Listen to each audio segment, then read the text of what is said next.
Jesucristo. De este camino yo no desisto, estoy siguiendo a Jesucristo. Atrás no vuelvo, no volveré, no volveré, no volveré. Vamos a aplaudir al Todopoderoso. Bienvenidos a la casa de Dios para otro culto bendecido. Estaba comentando hace poco, brindando una entrevista a la RID para las redes sociales. Decía que todos los domingos tenemos 40 minutos con Dios, ¿ya lo sabían? Es una preparación, una introducción con Jesús para prepararse para el domingo. Es muy bonito, alabanzas, adoración, intercesión, donde Dios actúa mucho. Y es bueno acercarse a Dios. Y les decía a los jóvenes que estaban iniciando en el ministerio, que antes de empezar a predicar yo ya tenía un propósito en el corazón y le dije a Jesús que no quería aparentar arrogancia ni vanidad para hablar del tiempo de oración. Sin embargo, Dios me mostró a Pablo. Pablo dijo: sed imitadores míos, así como yo lo soy de Cristo. Por eso les dije, tengo un propósito de orar todos los días por lo menos 2 horas. Si ustedes quieren ser predicadores, tienen que ofrecer aún más, les decía a ellos.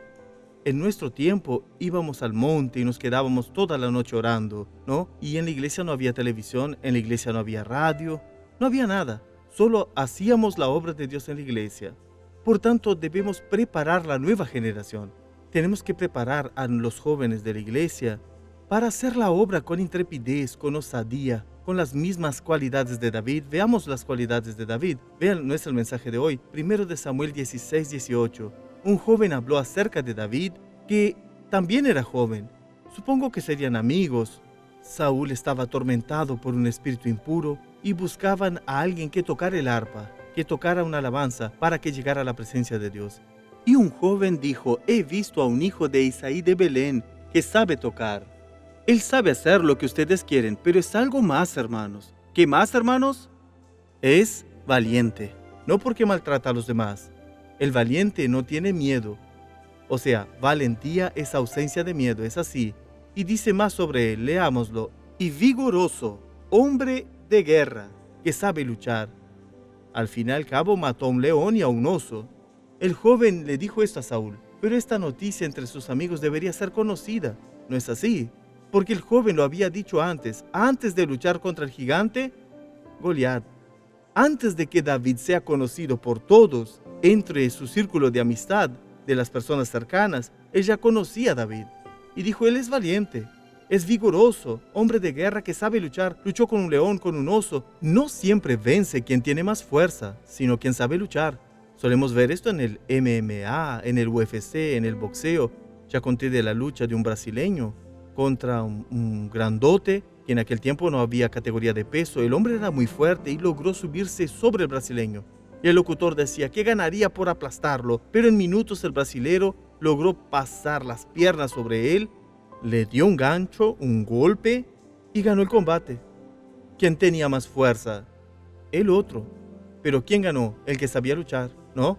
Él era un luchador de una familia muy famosa del jiu-jitsu, muy conocida. Era un luchador muy famoso y reconocido de Brasil que ganó. ¿Cómo hizo para librarse de semejante bravucón? Porque sabía luchar. Entonces, David también era un hombre de guerra, sabía luchar. Y aún dice más.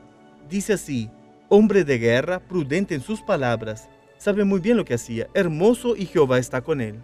Esto es lo que debemos buscar, estas cualidades, involucrarnos para que las personas lo noten. Ahora estoy hablando en el mensaje de hoy, Lucas capítulo 9, versículo 28. Jesús en el monte con 3 discípulos. Capítulo 9 de Lucas, versículo 28. Como 8 días después de estas palabras, Jesús tomó a Pedro, a Juan y a Jacobo y subió al monte a orar. En Mateo habla acerca de esto en el capítulo número 17. En Marcos habla de esto en el capítulo 9, mostrando la importancia de la comunión. Hace un tiempo atrás yo prediqué que Jesús tenía 70 discípulos, 12 más cercanos. Los 12 dormían en el mismo lugar, almorzaban con Jesús, comían con Jesús, andaban con Jesús. Pero 3 se destacaron, se acercaron aún más. Juan, Pedro y Jacobo. ¿Eran qué? ¿Amiguitos de Jesús? ¿Eran privilegiados? No, Dios no tiene preferidos. Dios no tiene privilegiados. Dios tiene hombres y mujeres que se acercan a Él. El que viene a mí, no lo echo fuera. Acercaos a mí, Santiago 4:8, y Él se acercará a vosotros. O sea, acérquese a Dios y Él se acercará a usted. Se tiene que acercar. Pero para acercarse tiene que querer tener su vida. Él es santo, tiene que querer santidad en su mirada, en su hablar, en su pensar. Dios conoce todo sobre nosotros. Si de hecho se quiere acercar, siempre que se acerque a Él, más santidad va a querer, porque es imposible acercarse a Dios con una mente sucia, con un corazón rencoroso, herido. Cada día se va a ir venciendo a sí mismo. Ellos se acercaban, es lo que nos dice la palabra. Mientras oraba, la apariencia de su rostro cambió, y su vestido se volvió blanco y resplandeciente, brillante. Y dos varones hablaban con él, los cuales eran Moisés y Elías. No sabemos si ellos se identificaron rápido o si Jesús se los reveló. Yo creo que Jesús se los reveló, ¿sí? Porque eran dos generaciones pasadas, habían pasado muchos años, ¿no?, para estar allí. Estos aparecieron rodeados de gloria y hablaban de su partida, que Jesús iba a cumplir en Jerusalén. Presten atención. Pedro y los que lo acompañaban estaban rendidos de sueño, pero permaneciendo despiertos, vieron la gloria de Jesús y a los dos varones que estaban con él. Lo habían visto, y sucedió que mientras estos se alejaban de él, Pedro dijo a Jesús: Maestro, bueno es para nosotros estar aquí. Hagamos 3 enramadas, una para ti, una para Moisés y una para Elías. Pero no sabía lo que decía. Mientras él decía esto, vino una nube que los cubrió, y tuvieron temor al entrar en la nube. Y vino una voz desde la nube que decía: Este es mi Hijo amado, a él oíd. Solo hasta aquí por hoy. Tenemos que aprender a oír la voz de Dios y no tomar nuestras propias decisiones, querer o intentar entender las cosas espirituales con nuestra mente, con nuestro intelecto, con nuestra capacidad, porque no vamos a lograr. Tenemos que aprender a acercarnos a Dios y a oír su voz. Ahora vamos al Salmo 95, que es muy conocido. Versículo 7. Salmo 95, versículo 7. Está en la mitad de la Biblia. Dice así: Porque Él es nuestro Dios, nosotros el pueblo de su prado y ovejas de su mano. Si oís hoy su voz, no endurezcáis vuestro corazón. ¿Cuándo lo oímos? Cuando oímos una prédica, cuando estamos orando, que siempre digo aquí, la oración no es un monólogo, la oración es un diálogo. Usted habla con Dios y Dios habla con usted. Entonces, cuando usted oiga su voz y Él habla por su palabra, no endurezca su corazón, ni mucho menos se esconda de Dios. ¿Cómo? Vamos al primer libro de la Biblia. ¿Cuál es el primer libro, hermanos? Digo que hasta un niño sin dientes sabe dónde está, ¿no? Capítulo 3. Vamos a leer desde el 8 y el 7 en adelante. Dice: Entonces fueron abiertos los ojos de ambos, y se dieron cuenta de que estaban desnudos. Cosieron pues hojas de higuera y se hicieron delantales. Luego oyeron la voz de Jehová Dios, que se paseaba por el huerto, al aire del día. Y el hombre y su mujer se escondieron de la presencia de Jehová Dios entre los árboles del huerto. Lo habían oído y se escondieron. ¿Por qué? Porque para ellos había condenación. A veces estamos en la iglesia, pero estamos distantes, estamos distraídos. Pero cuando lo oímos, tenemos miedo. No importa si Dios le mostró algo, si Dios le habló a su corazón, usted puede ir a Dios. La voz de Dios es poderosa. La palabra de Dios nunca va a condenar al hombre, sino que va a levantar al hombre. Por más que esté en el error, por más que esté en el pecado. Es como Pedro, que cuando oyó que el gallo cantó, se acordó de las palabras del Señor y se alejó de los pecadores. Entonces la palabra nunca viene para condenar. La voz de Dios nunca va a condenar. Pero vendrá el tiempo del juicio. Hoy estamos en el tiempo de la gracia. Lo que dice aquí es muy lindo. Pero Jehová Dios llamó al hombre y le preguntó: ¿Dónde estás? ¿Acaso Dios no sabía dónde estaba? ¿Ustedes qué dicen? Sabía. ¿Dios es qué? Omnisciente, omnipresente. Siempre bromeo que Dios podría haberlo asustado a Adán. Sin que lo viera, le hacía ¡bu! Y Adán se desmayaba del susto. Pero no. Vean la paciencia de Dios. Aún sabiendo todo sobre usted, sabiendo todo sobre mí, Dios viene a hablar con nosotros. Dios va a querer que usted se presente ante Él. Esto es muy importante. El doctor R.R. Suárez dice, Dios no sale de su lugar, somos nosotros quienes debemos acercarnos a Él. Ellos lo oyeron y se escondieron. ¿Y si se quedaban? Seguirían escondidos. ¿Qué es lo que quiere decir? Hay mucha gente escondida, pero ya no, aunque cree que se está escondiendo. ¿Por qué? Porque oye la voz de Dios y no se presenta. Cuando oímos la voz de Dios, ¿es para qué? Versículo 10. Él respondió, oí tu voz en el huerto y tuve miedo, porque estaba desnudo, por eso me escondí. Entonces Dios le preguntó, ¿quién te enseñó que estabas desnudo? ¿Acaso has comido del árbol del cual yo te mandé que no comieras? De nuevo, parece que Dios no es Dios. Adán, ¿has comido del árbol? De nuevo, ¿Dios sabía o no sabía? Dios sabía. Dios quería que su confesión. Dios sabe todo sobre mí. Dios sabe todo sobre usted. Cuando Dios le revela que Él habla con usted por la palabra, cuando se acuerda del mensaje, sí, en la oración, usted se acuerda de un versículo bíblico o algo de la Biblia, no es para que usted se esconda más, sino para decir, Dios, ten misericordia.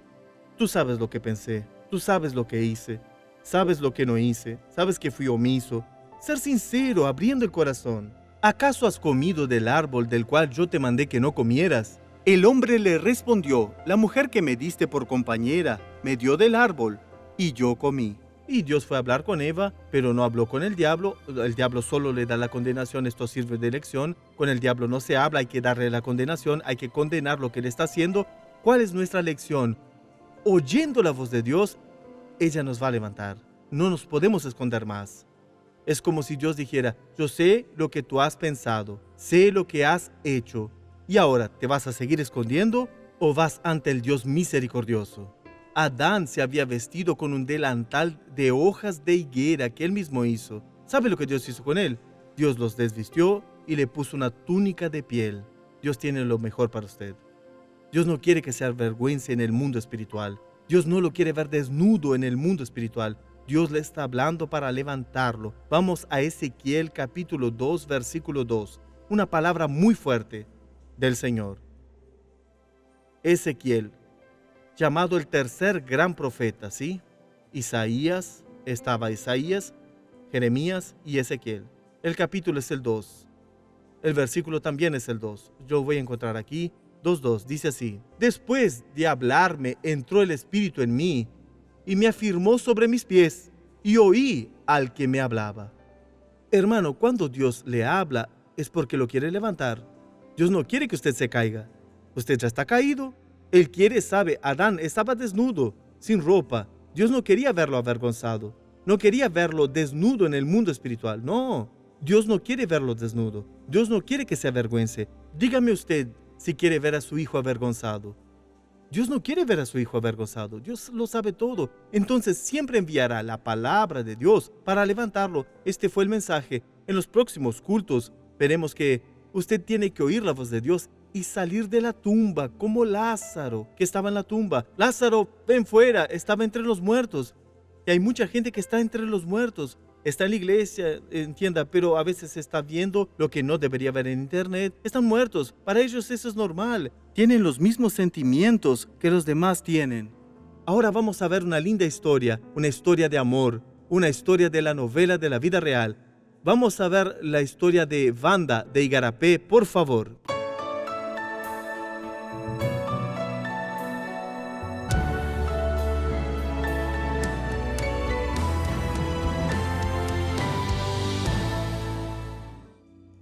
Bianca desde hace tiempo se resfriaba, siempre resfriada. La llevaba a la médica y me decía, Bianca está aprendiendo a convivir con los virus. Ella tenía 3, casi 4 años y eso me dejaba preocupada. Ella mejoraba durante una semana y se resfriaba de nuevo. Pero el día 5 de julio, era un viernes, ella tuvo mucha fiebre y mi cuñada me dijo, Wanda, lleva a Bianca a otra médica. Cuando llegué al hospital, el médico pidió una radiografía del pulmón y cuando vio el resultado de la radiografía no lo creyó y me dijo, sus pulmones están muy dañados. Esto no es normal. Su hija tiene un derrame en el pulmón. hay que internarla de urgencia. Yo fui a hablar con una médica y ella me dijo, solo por Dios, el caso de su hija es muy grave. El derrame pleural o agua en la pleura es el acúmulo excesivo de líquido entre los tejidos que recubren el pulmón y el tórax. Su causa puede ser por una inflamación causada por neumonía, tuberculosis o embolia pulmonar. A las 5:30 de la madrugada, esto fue un sábado, la llevaron al centro quirúrgico. Le pusieron un dreno y le retiraron 2 litros de líquido del pulmón. De sábado para domingo estaba bien. Entonces hablé con Valquiria, mi cuñada, y se fue a quedar en mi lugar. Yo estaba con ella y su boca estaba toda blanca. Yo dije, Dios mío, ¿qué le está sucediendo a Bianca? Salí desesperada a llamar a la enfermera. Entró y me dijo, vamos a tener que transferirla porque tendrá que ser intubada. La vamos a transferir. Mi esposo y yo dejamos lo que estábamos haciendo y fuimos al hospital. Cuando llegamos, la médica ya vino de inmediato a hablar con nosotros y me dijo a mí, mamá, ahora tiene que tener fe y esperanza. Solo eso, debe orar, tener fe y esperanza. Después la intubaron, nosotros nos quedamos allí, no había lugar en la UCI. La dejaron en terapia intensiva y ya la empezaron a medicar.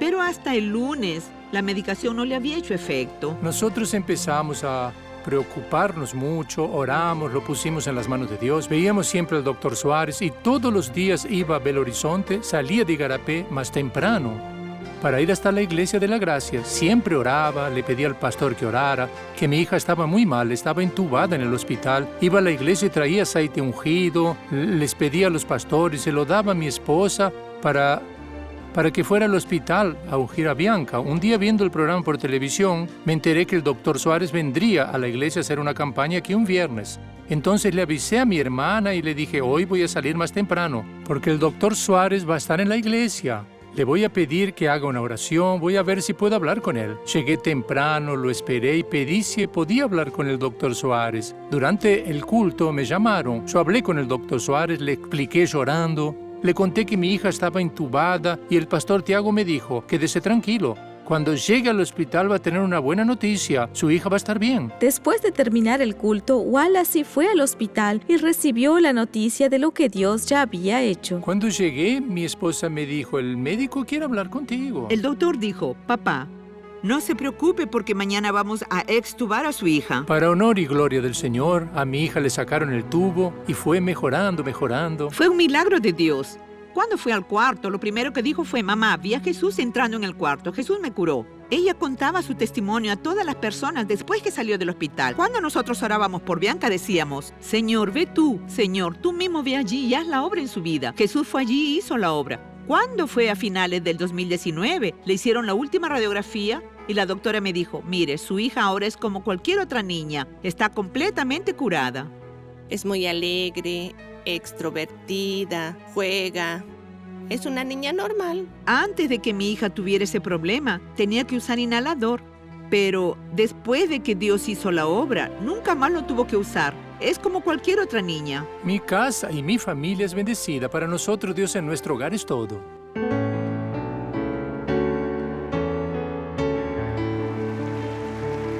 Hermanos, todo va a depender de la fe de la persona. Es como dice en San Juan capítulo 4, versículo 46 en adelante. Señor, desciende antes que mi hijo muera. Jesús le dijo, vete, tu hijo vive. Y el hombre creyó. Aquí fue lo mismo. El padre llegó, el pastor Tiago habló con él, Dios usó al doctor Suárez, él oró y Dios hizo la obra, abriendo el corazón.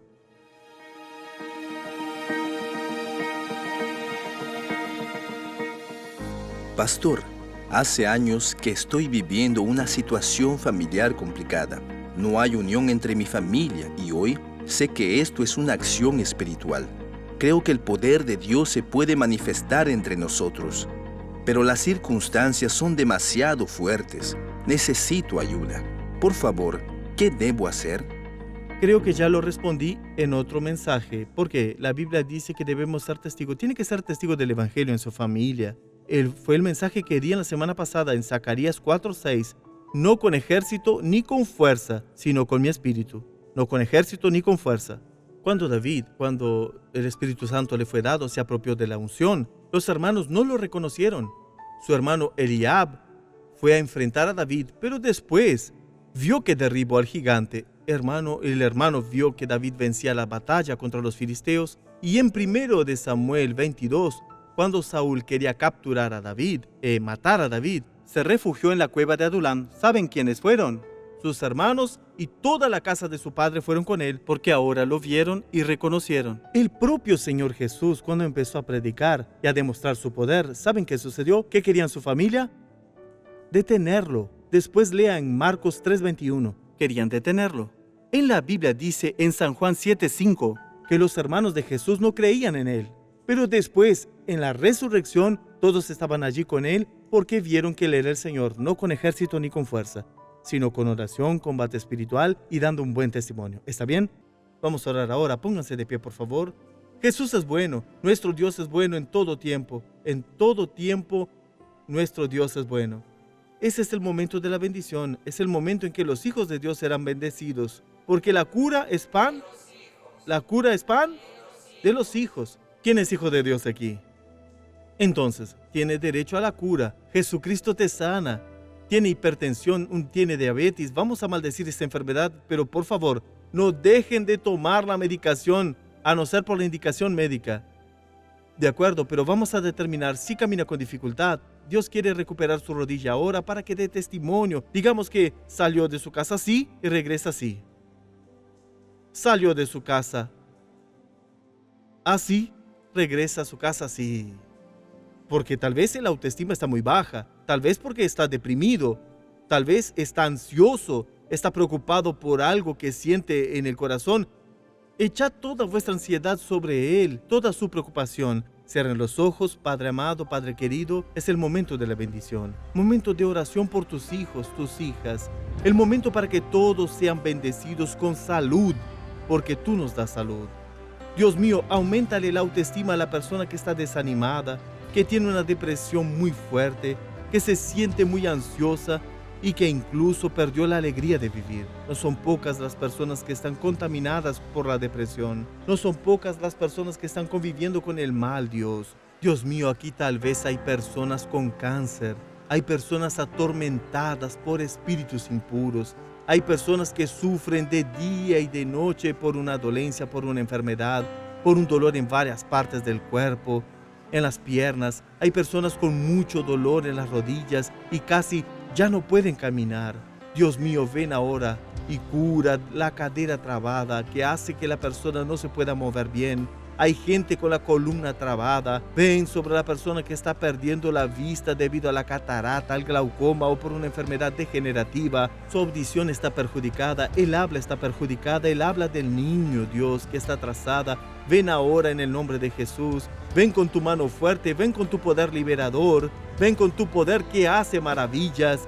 Dios, la persona cardiopata que tiene una enfermedad grave en el corazón, enfermedades graves en el hígado, en los riñones y tienen que hacerse hemodiálisis, Dios mío, debido a la insuficiencia renal grave. Hay gente esperando un trasplante, una enfermedad autoinmune, o sea cual sea ese mal. Hable con Dios ahora y diga: Dios, me diagnosticaron con esta enfermedad en el cuerpo, estoy sintiéndome mal, pero tu palabra dice que por tus llagas, Jesús, yo fui curado. Tu palabra dice que tú llevaste mis dolores. Hermano, tiene que presentarle su necesidad a Dios. Hable de la palabra que usted conoce, hable de la palabra que usted cree. Va a ser bendecido ahora. Yo uno mi fe a su fe y digo: enfermedad, sal. Levanto la voz y digo: enfermedad, vete ahora. Espíritu de dolencia, suelta la columna a esta persona, suéltale los movimientos de las piernas, de los brazos, sal ahora.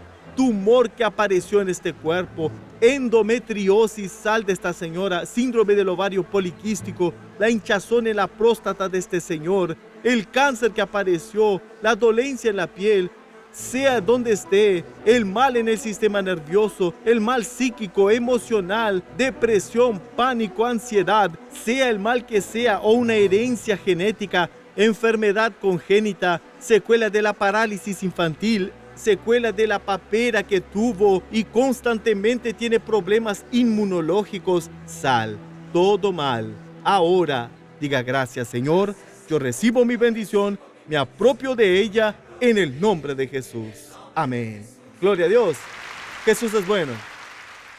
Yo quería invitarlo a usted que me está viendo, viendo el show de la fe y participando de esas bendiciones, a que también oiga la voz de Dios y sea una persona responsable de este programa, siendo un patrocinador.